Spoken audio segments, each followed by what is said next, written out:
quiero que le diga a la persona que tiene ahí a su lado, solo dígale: eres el fruto de tu intimidad.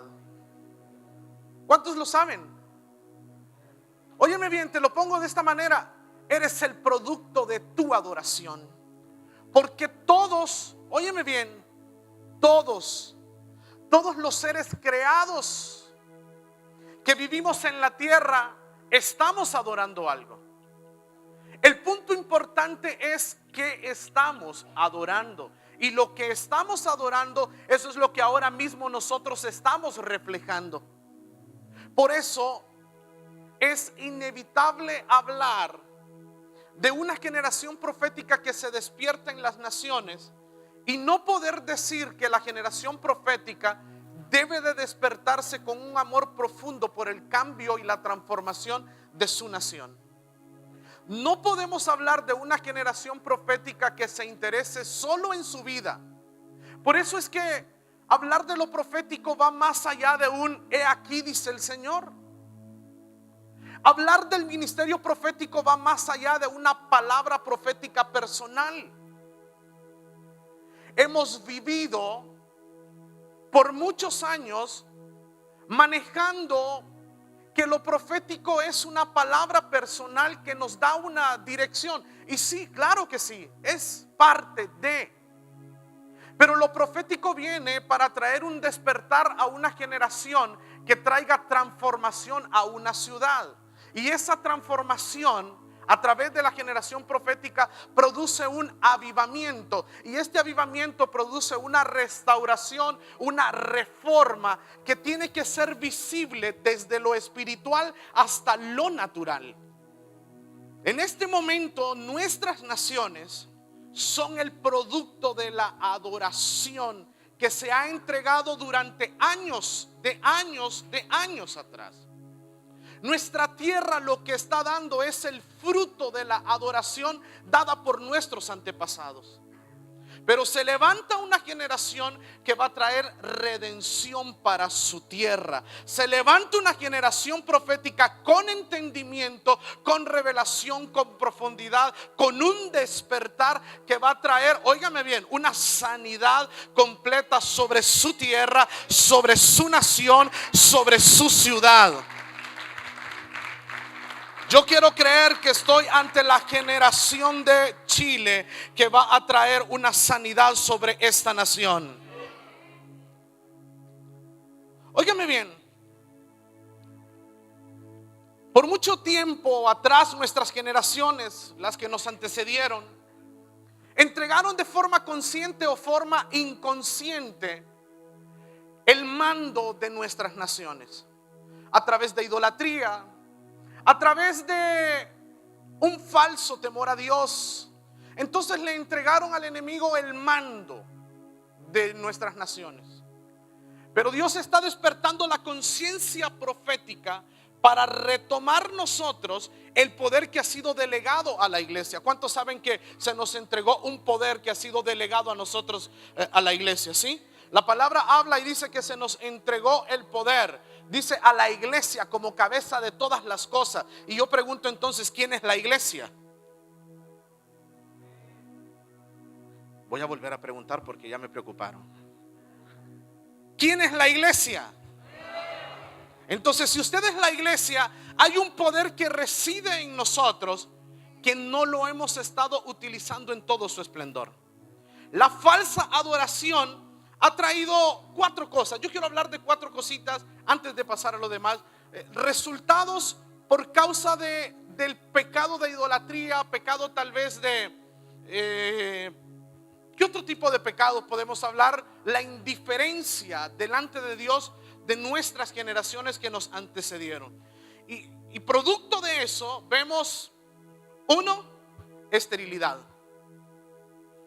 Salmo 107, versículo 33, versículo 34 dice: Él convierte los ríos en el desierto y los manantiales de las aguas en sequedales. Óigame bien, dice: la tierra fructífera en estéril por maldad de los que la habitan. Número 2, otro de los resultados producto de la falsa adoración que se le ha entregado durante años en nuestras naciones. Velos. Y los velos son una cubierta de mentira que envuelven los pueblos. Óigame bien, dice Isaías 25, versículo 7, dice: y destruirá en este monte la cubierta con que están cubiertos todos los pueblos, y el velo que envuelve a todas las naciones. Yo les dije que hay ciudades en donde vamos, predicamos el evangelio, predicamos las buenas nuevas, y parece de que la gente está embotada. Pero es un velo que ha cubierto a toda una área geográfica, producto del pecado de nuestros antepasados. Número 3, ¿qué más? Ceguera espiritual. La ceguera que impide el conocimiento del evangelio de Cristo a los incrédulos. Miren 2 de Corintios capítulo 4 versículo 4, dice: en los cuales el Dios de este siglo cegó el entendimiento de los incrédulos, para que no les resplandezca la luz del evangelio de la gloria de Cristo, el cual es la imagen de Dios. Romanos 12, el versículo que estaba leyendo el pastor Ariel, hablaba acerca: no se conformen a este siglo. ¿Por qué? Porque el conformarnos a este siglo trae una ceguera espiritual. Cuando nos acomodamos a este siglo, no podemos ver más allá de lo que ahora mismo estamos viendo. Yo encuentro en la palabra que nunca se nos habló a nosotros a confesar las cosas que estábamos viendo con nuestros ojos naturales. No, sino a confesar todo aquello que ahora mismo no lo estamos viendo. Porque la fe es la certeza de lo que se espera, la convicción de lo que no se ve. Pero ¿qué pasa? El Dios de este siglo nos ha enceguecido. ¿Para qué? Para hablar de la misma forma como habla aquel que no conoce de Cristo. Hemos perdido la esperanza, hemos perdido la paz y hemos perdido la fe. ¿Por qué? Porque nos hemos acomodado al Dios de este siglo. El espíritu de estupor es aquel que metió a la iglesia en un estado en el que se asoció con el dolor, se asoció con la amargura, con la tristeza y la desesperanza. Y lo más lógico y lo más común es poder vivir en medio de esa desesperanza. Y cuando el Espíritu Santo comienza a moverse, y cuando el Espíritu Santo comienza a traer un avivamiento, cuando Jesús venía y le decía a los paralíticos: ¿qué quieres que yo haga? Y entonces el espíritu de estupor es como que te pone una venda. El espíritu de estupor, estás dormido y dice: no, la verdad que no sé qué quiere que hagas. Porque si yo te pregunto: ¿crees que Dios lo va a hacer hoy? Así como veo las cosas, no creo. Puede ser que mañana, pero hoy como las veo. ¿Sabes por qué? Porque el espíritu de estupor lo que hace es que abre tus ojos naturales para que comiences a confesar lo que estás viendo. O sea, lo que ves con tus posibilidades, lo que veas que eres capaz de hacer, pero en tus propias fuerzas.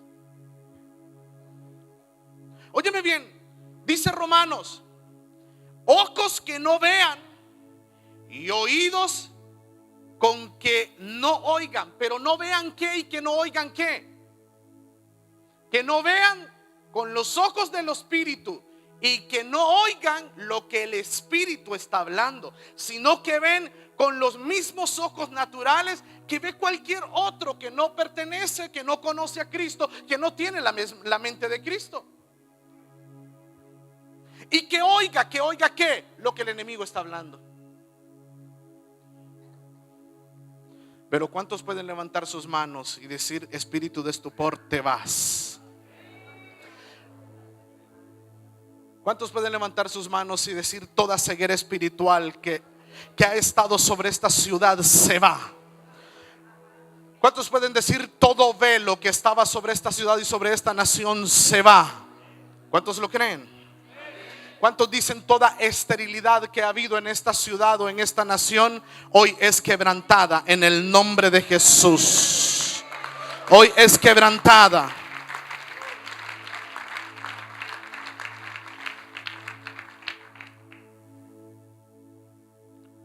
Es por eso que el proceso de transformación, el que nos lleva a ser la imagen de Él aquí en la tierra, somos transformados de gloria en esa misma imagen. Y cuando somos transformados en esa misma imagen, entonces nos convertimos en la respuesta para la sociedad en este tiempo. Por eso es necesario, yo quiero hablar tres cosas que suceden cuando estamos en este proceso de transformación. Y en la mañana hablamos, creo que de una forma ya extendida, de lo primero que tiene que suceder en medio de este proceso de transformación. Uno, un despertar. Dios tiene que traer un despertar a una generación profética, a una generación que tenga el entendimiento que es tiempo de levantarnos del letargo, que es tiempo de levantarnos y echar abajo el espíritu de estupor, que es tiempo de levantarnos y decir: hasta aquí nomás, esta es la parcela que Dios me ha entregado, esta es la nación que Él me entregó por herencia, y yo me pongo de pie, yo me activo, yo me despierto, y Satanás, hasta aquí nomás hiciste de las tuyas, porque yo me levanto juntamente con una generación que cree que hay algo nuevo de Dios. Siempre un despertar nos va a levantar de la comodidad en la que estamos. Siempre un despertar nos va a confrontar y nos va a preguntar: ¿qué estás haciendo? Siempre un despertar, antes de un despertar va a venir un tiempo de emplazamiento de parte de Dios que te pregunta: y dime, ¿cuánto has plantado? ¿Cuánto has cosechado? Un despertar viene a confrontarnos con nuestra realidad en una contraposición con lo que estamos llamados.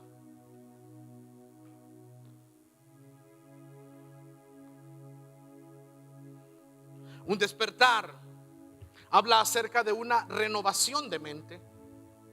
Un despertar habla acerca de reconocer que todo lo que conocemos hasta el día de hoy no es todo lo que hay en Dios.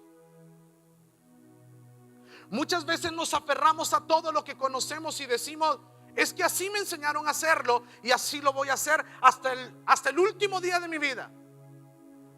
Creo que no hay una posición más peligrosa para entrar en un espíritu de estupor o en un letargo espiritual que decir: ya lo sé todo. Óyeme bien, hemos aprendido que lo único constante en Dios es el movimiento. Hemos aprendido, óyeme bien, hemos aprendido que aquel que cree saberlo todo realmente está distante a saber algo. Un despertar siempre traerá unidad. Dice de que profetizó 2 profetas, Ageo y Zacarías, y que despertó el espíritu de Josué y Zorobabel. Y dice que comenzaron ellos a trabajar, pero también comenzó a trabajar todo el pueblo de Israel. Eso habla de unidad. Un versículo que todos conocemos, Segunda de Crónicas capítulo 7 versículo 14.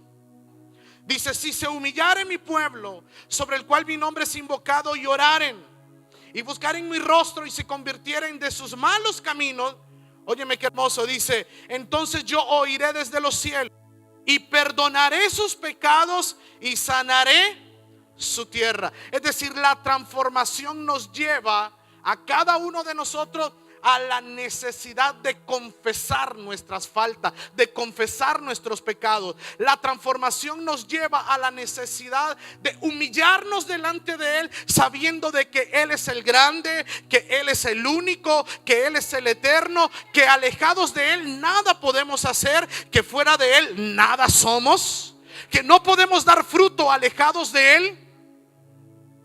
Pero ¿saben que la cosa no se queda ahí? Los cielos se abren y el cielo lo que trae es un perdón de pecados para cuando todo aquel que desea ser transformados en esa imagen confiesa sus pecados. Entonces el cielo trae un perdón de pecados, pero no solo eso, sino que el mismo cielo truena para traer sanidad a la tierra a causa de la humillación y a causa también de la confesión. Todo pacto de santidad va a traer sanidad sobre nuestra tierra. Todo pacto de santidad el Padre lo va a tomar y sobre ese altar el Padre va a decir: yo traigo sanidad sobre esta nación, sobre esta tierra, sobre esta casa, sobre esta familia. Hay alguien que ahora siente que en medio de su casa hay enfermedad. Hay alguien que ahora siente que en medio de su casa tal vez hay una estrechez. Hay alguien que ahora dice: en medio de mi hogar hay algo que no está bien. Yo siento que hay algo que debería de estar mejor. ¿Saben qué? Hay algo que el cielo no se resiste, y es el pacto de santidad. Cuando hombres y mujeres se levantan y hacen un pacto de santidad delante del Padre, hay algo, ese olor fragante llega hasta los cielos y el Padre dice: es que yo no me puedo quedar con esto, es que yo no me puedo quedar con nada. Y ¿saben qué hemos aprendido? Que no hay altar de adoración que se quede sin respuesta. Por lo tanto, entonces, cuando sube el olor fragante de santidad, el Padre dice: yo lo voy a hacer una vez más. Pero número 3, necesitamos apropiarnos de la revelación de arpas y copas. Apocalipsis 5. Y cuando hubo tomado el libro, los 4 seres vivientes y los 24 ancianos se postraron delante del Cordero. Todos tenían arpas y copas de oro llenas de incienso, que son las oraciones de los santos. ¿Cuántos saben qué es un arpa? ¿Para qué es utilizada el arpa? ¿Con qué relacionan ustedes el arpa? ¿Con qué personaje de la Biblia? Con David. El arpa es el símbolo de la adoración.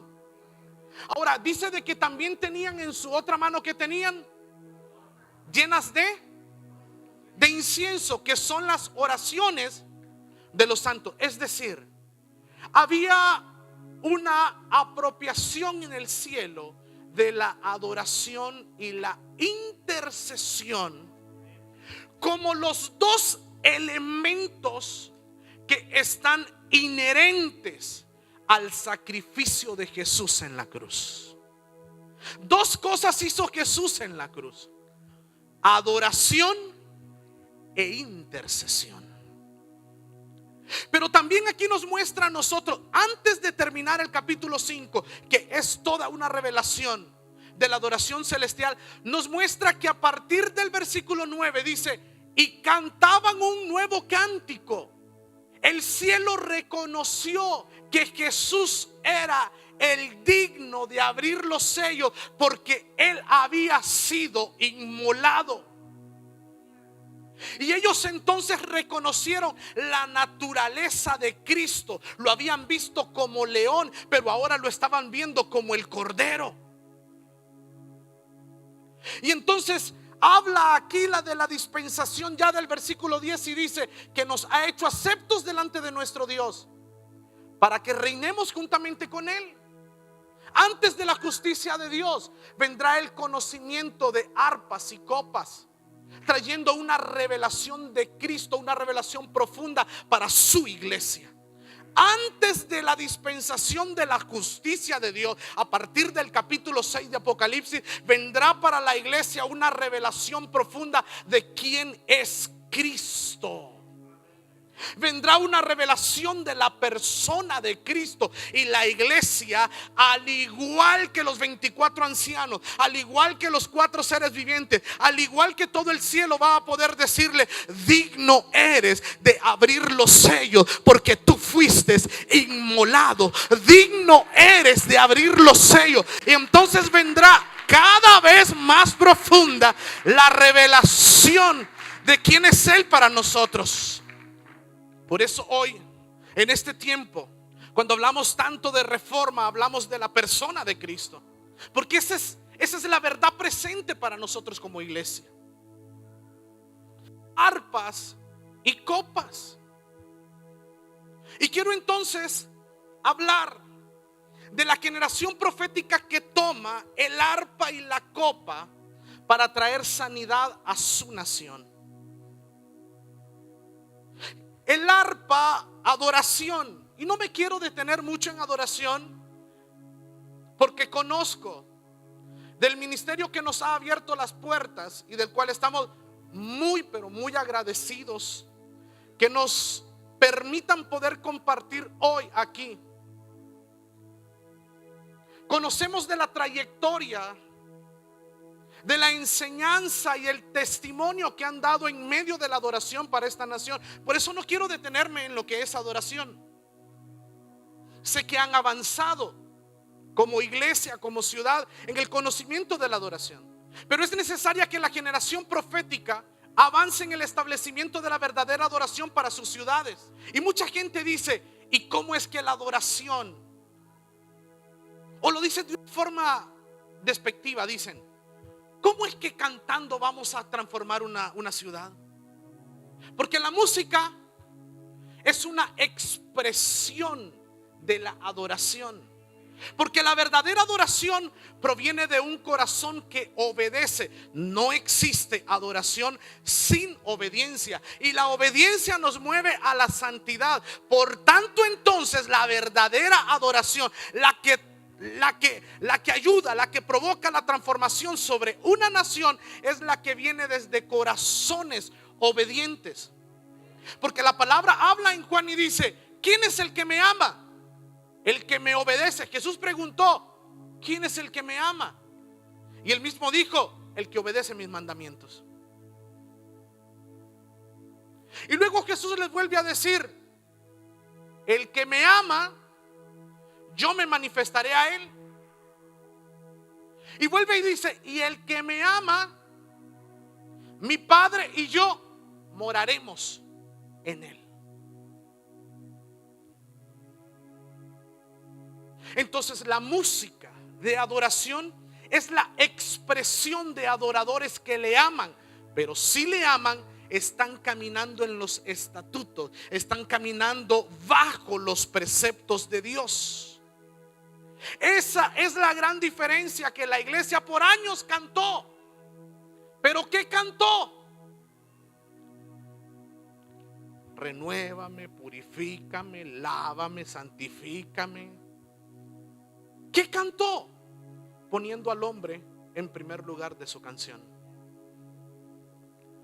Pero la adoración que establece una transformación, la adoración que establece un lugar para que el dominio de Dios traiga sanidad sobre una nación, es la adoración vertical, la que habla de quién es Él, la que habla de su poder, la que habla de su persona, de su carácter. La adoración madura, la que no depende si Él nos ha dado o no nos ha dado, la que no depende si Él nos ha contestado o no nos ha contestado. No, la adoración madura, al igual que el profeta Habacuc, que dice: aunque la higuera no florezca, aunque en las vides no haya fruto, aunque falte el producto del olivo, aunque no hayan vacas en el corral, con todo yo me gozaré en Jehová. Él es el que hace mis pies como de sierva, y en las alturas Él me hace andar.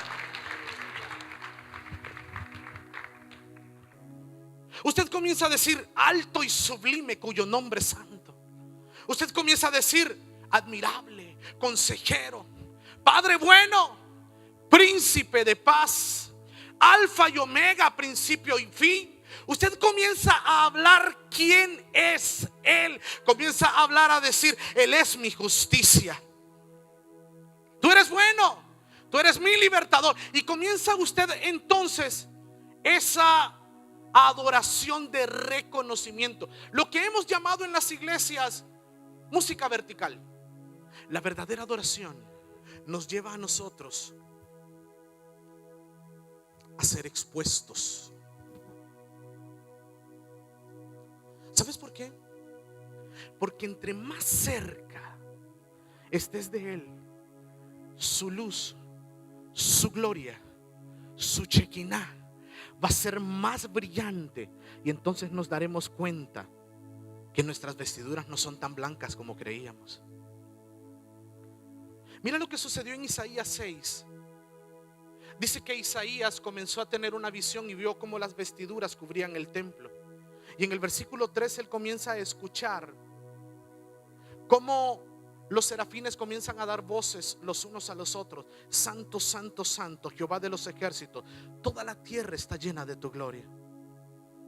Esa adoración que él escuchó lo llevó a una confrontación con su pecado, porque eso es lo que hace la adoración.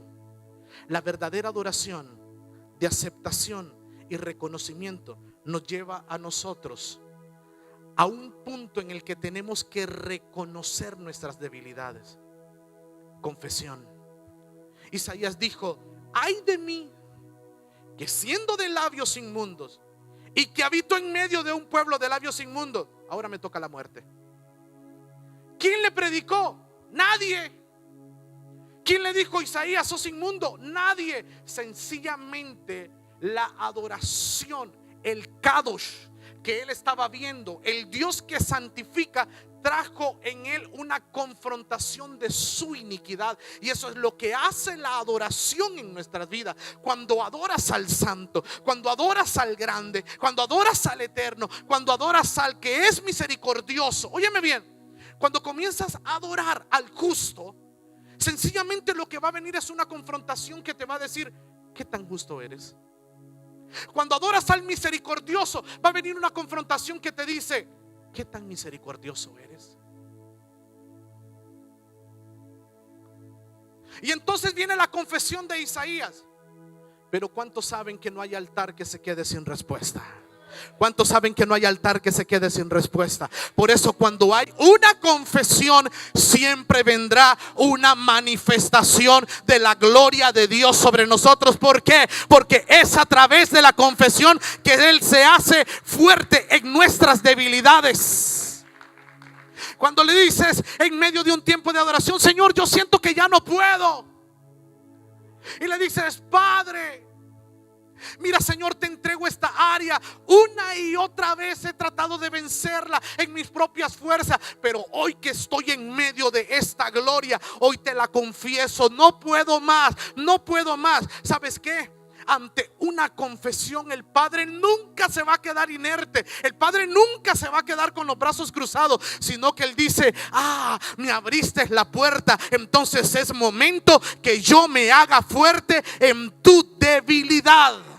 Y ese es el cuarto punto de este proceso: como la alabanza y la adoración establece transformación sobre una ciudad, manifiesta su gloria. Y lo último, ¿qué pasa? Un nuevo tiempo. ¿Y cómo sales?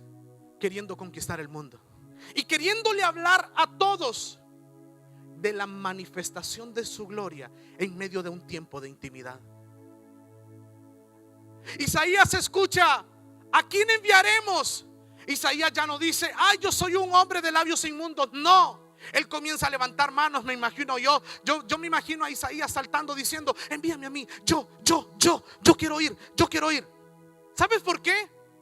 Porque él sabía de que ya no iba con sus labios inmundos. No, porque seres angelicales habían volado hasta donde él estaba y trajeron carbón encendido. Y no lo pusieron en sus codos, no lo pusieron en sus manos. ¿Saben dónde lo puso? En los labios, porque esa fue la confesión que él hizo. Él dijo: soy de labios inmundos. Entonces vinieron seres angelicales y pusieron el carbón en sus labios inmundos para limpieza. ¿Por qué? Porque el Padre sabía que había en él una asignación para su nación. Y entonces cuando él escucha: ¿a quién enviaremos? Él dice: envíame a mí, que minutos atrás he tenido una gran operación del cielo. Me pusieron carbón encendido y ahora ya no voy a ir con labios inmundos, sino que voy a ir con la manifestación de unos labios purificados por el cielo. Ya no voy a hablar mis palabras, ya no voy a hablar lo que yo quiero, sino que voy a hablar lo que el cielo ha puesto en mi boca.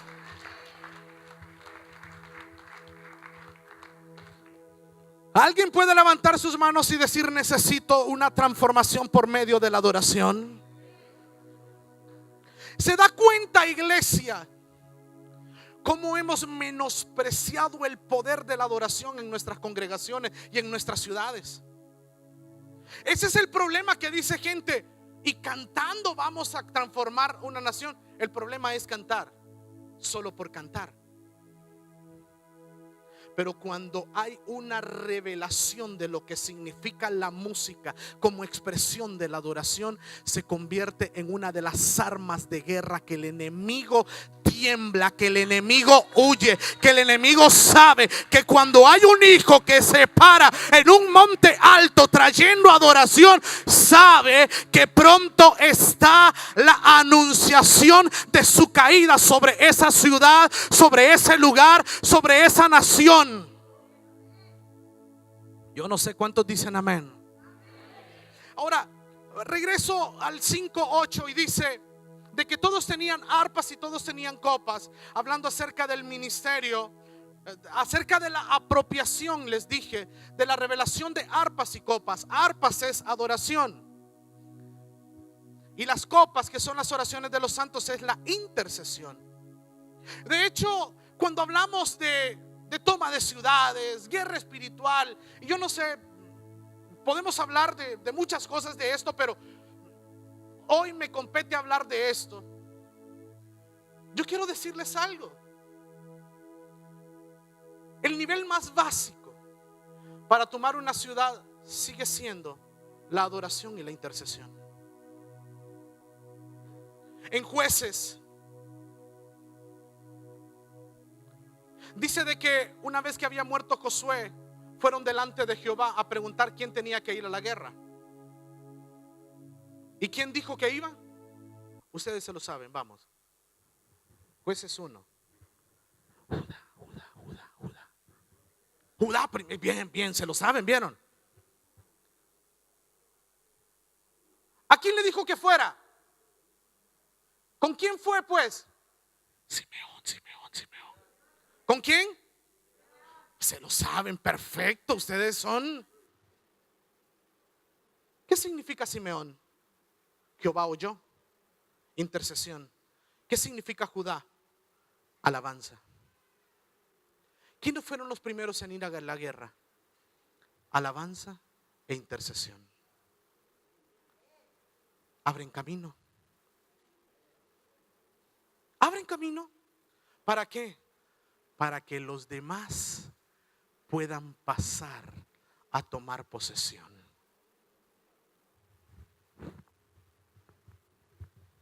La adoración, la intercesión van de la mano del evangelismo.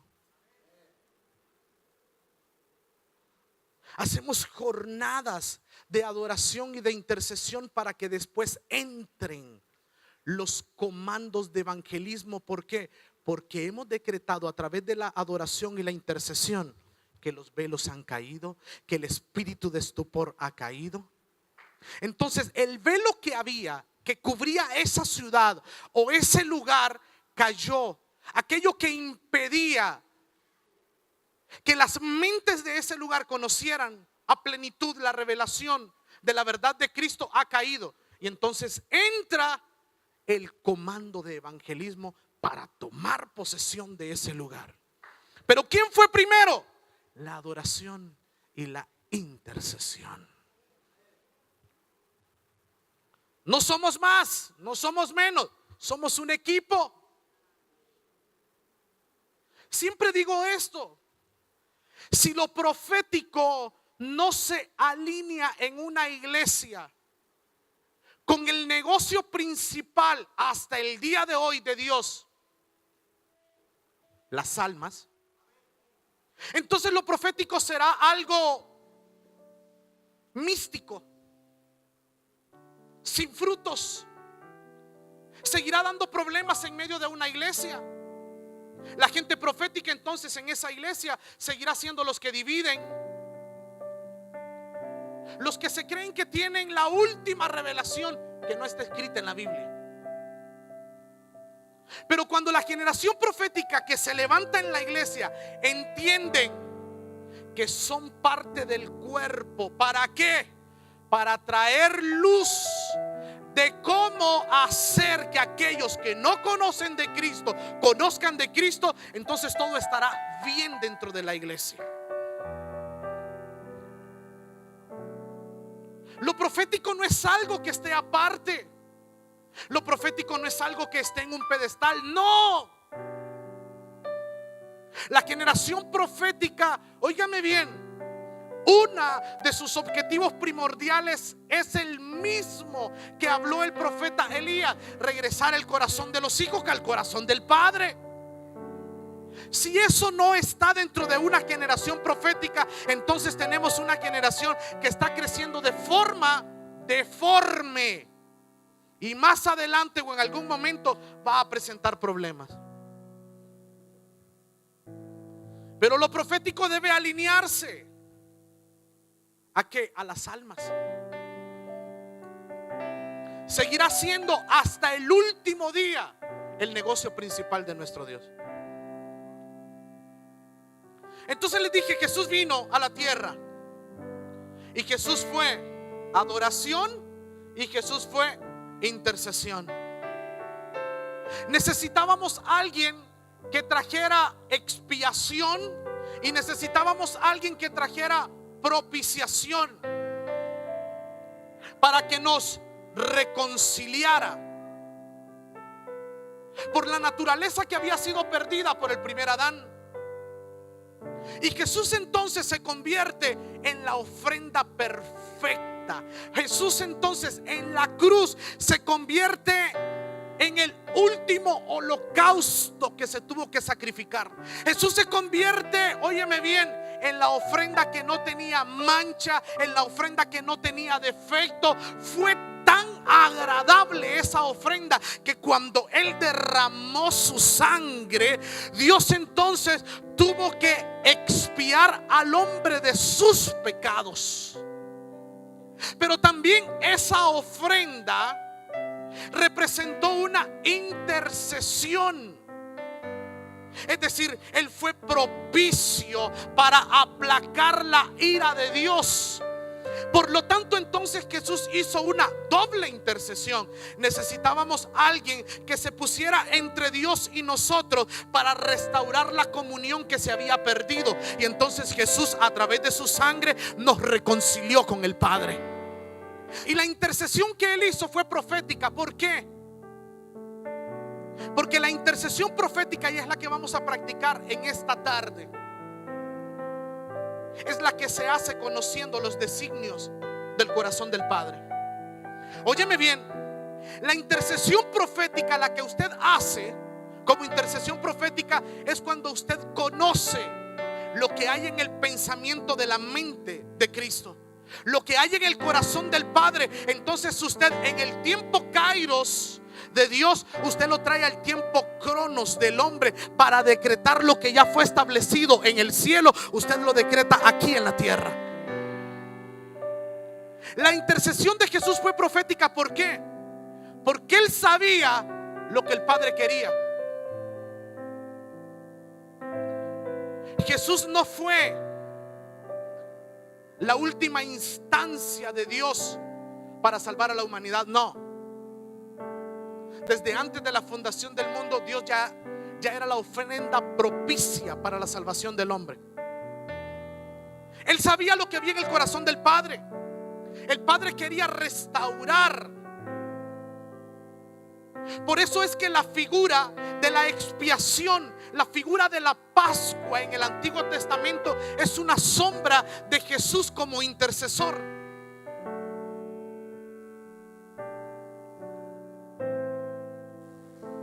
Y Jesús entonces se presenta. Dice la palabra, habla en Filipenses, dice de que Él se hizo hombre y que Él anduvo aquí en la tierra. Él se humilló.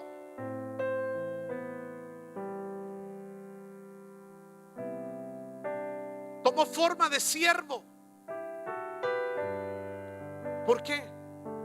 Por amor. pero porque él conocía cuál era el deseo del Padre.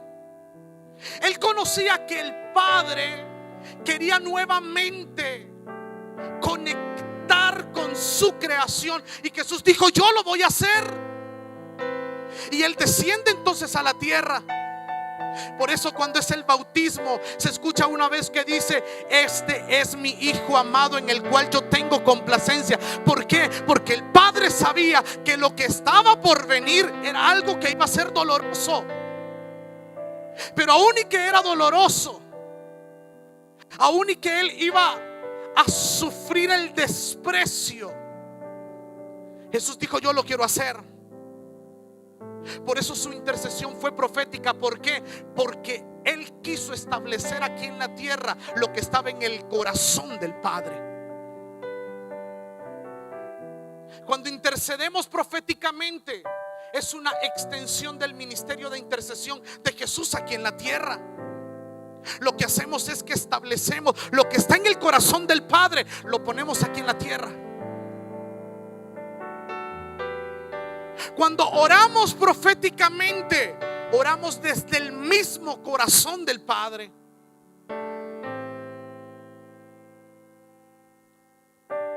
Arpas y copas. Y usted dirá entonces: pero ¿cómo puedo yo orar conociendo el corazón del Padre? Por eso hemos estado orando desde hoy en la mañana un despertar profético. Porque cuando viene un despertar profético, una generación comienza a conectarse al corazón del Padre y deja de escuchar la voz del mundo, deja de escuchar la voz del enemigo, deja de escuchar la voz del hombre para conectarse a la voz de Dios. Cuando intercedemos proféticamente, lo que hacemos es que amurallamos desde el Hijo de Dios.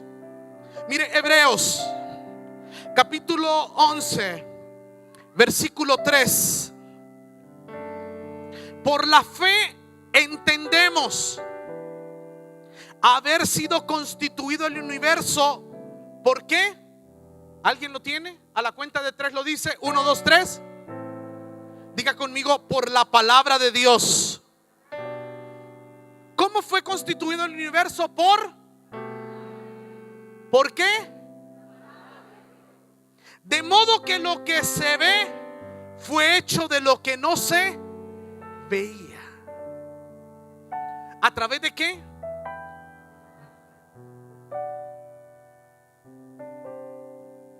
Hay algo hermoso, y es que Él no solo hizo el universo, sino que el universo se sostiene por su palabra.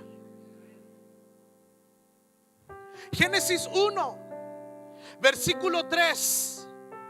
¿Qué dice allí? Y dijo Dios: sea.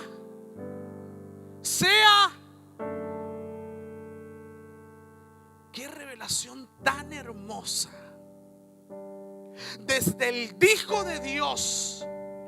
Óyeme bien, el Hijo de Dios, la palabra de Dios, tiene la capacidad de construir desde lo que no se ve hasta lo que ahora nosotros vemos. ¿Por qué? Porque el Hijo de Dios contiene los materiales, contiene los comandos, contiene el decreto, contiene todo lo necesario para que veamos lo que ahora no estamos viendo.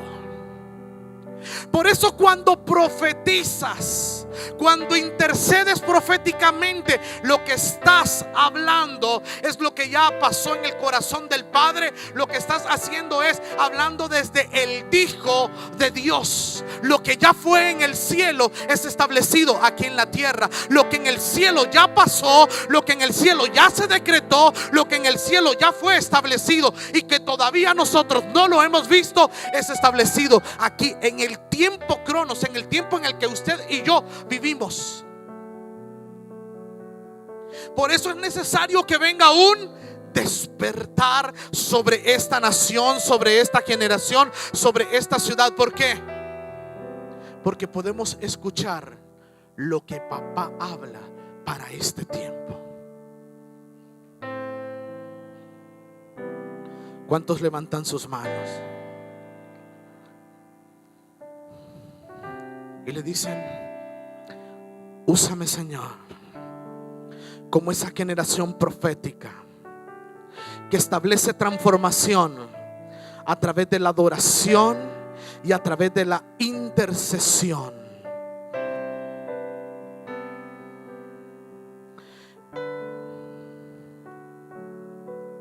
Quiero terminar aquí.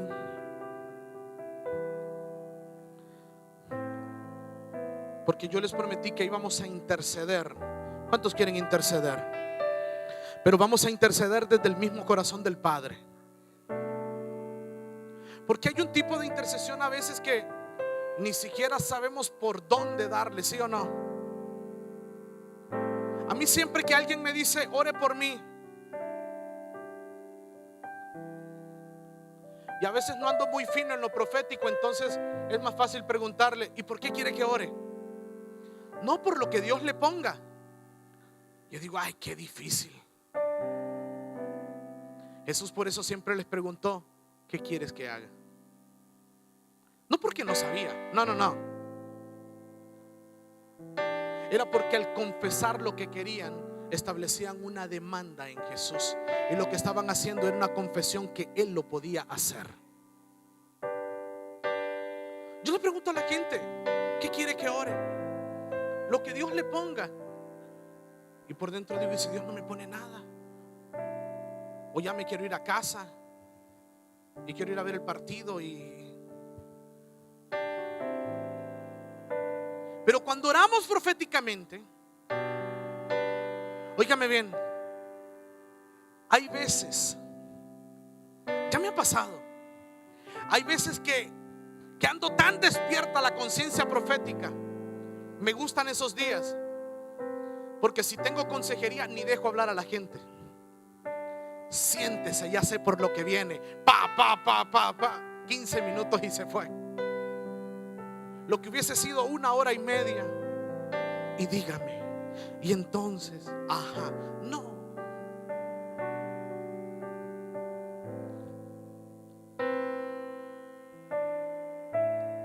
¿Cuántos quieren que Dios los use hoy en esta tarde con una intercesión profética, hablando desde el mismo corazón del Padre? Rápidamente, hay 3 funciones que hace un intercesor cuando tiene una conciencia profética del Hijo de Dios. Cuando sabe que una de los propósitos de la profecía es edificar, y sabe que tiene una responsabilidad de traer desde el mismo corazón del Padre para establecerlo aquí en este tiempo. Hay 3 funciones que hace un intercesor. Y lo primero es que se convierte en una fuente. Jesús, cuando estaba hablando con la mujer samaritana, Jesús le dice en Juan 7, 36, 38, le dice: si alguno tiene sed, venga a mí y beba. El que cree en mí, como dice las escrituras, de su interior correrán ríos de agua viva. Es decir, que esa agua viva que corre a través de nosotros, que es la revelación de Cristo, nos hace a nosotros como intercesores, nos permite regar la tierra con la revelación fresca, nos permite regar la tierra para que se establezca lo que el Padre ha hablado para este tiempo y para esta generación. Siempre habrá una respuesta. ¿Por qué? Porque hay agua viva en nosotros. Nosotros no podemos tener sed, pero también entonces vamos a buscar a otros que tengan sed para darles de beber del agua que corre a través de nosotros. ¿Cuál es esa agua? El agua del Espíritu. ¿Cuántos quieren ser fuente? ¿Cuántos quieren tener siempre agua para los que están sedientos? ¿Cuántos quieren? Óyeme bien, el agua representa una revelación fresca. El agua representa el fluir del Espíritu. Les pregunto entonces, ¿cuántos quieren tener un fluir del Espíritu fresco y constante? Número 2, otra de las operaciones, otra de las funciones de un intercesor profético es que es un constructor. Cuando usted entiende que usted es un constructor, usted se mete en la brecha por alguien y usted le pide a Dios que le revele diseños para esta persona. En el caso explícito, mi madre para con nosotros. Un tiempo yo no quería nada con Dios, pero saben que cuando estuve frente a los vicios, cuando tuve que decidir entre qué camino tomar realmente, saben que cuando estuve en medio de las situaciones más difíciles, cuando tuve que escoger realmente si mi camino iba a ser de perdición, aquí en mi cabeza lo único que me decía era: Didier, no podés, porque sos como árbol plantado junto a corrientes de agua. Tu hoja no se va a caer y vas a dar fruto a su tiempo. Job presentaba sacrificio a Dios todos los días, de acuerdo al número de sus hijos. Decía: porque no vaya a ser que mis hijos hayan blasfemado. Y los hijos de Job eran buenos, ¿no? Pero cuando Satanás se presenta delante de Jehová, Satanás le dice algo, reconociendo que el altar de adoración de Job, le dice: ¿y cómo no va a estar agradecido si has rodeado su familia y todas sus pertenencias son bendecidas? Satanás no podía tocar la vida de los hijos de Job. ¿Sabes por qué? Porque todos los días había un adorador, un intercesor profético que se levantaba en esa casa y enviaba material al cielo para que se construyera una cerca alrededor de los suyos. El enemigo no pudo tocar la vida de los hijos de Job hasta que primero tocó la capacidad de adorar de Job.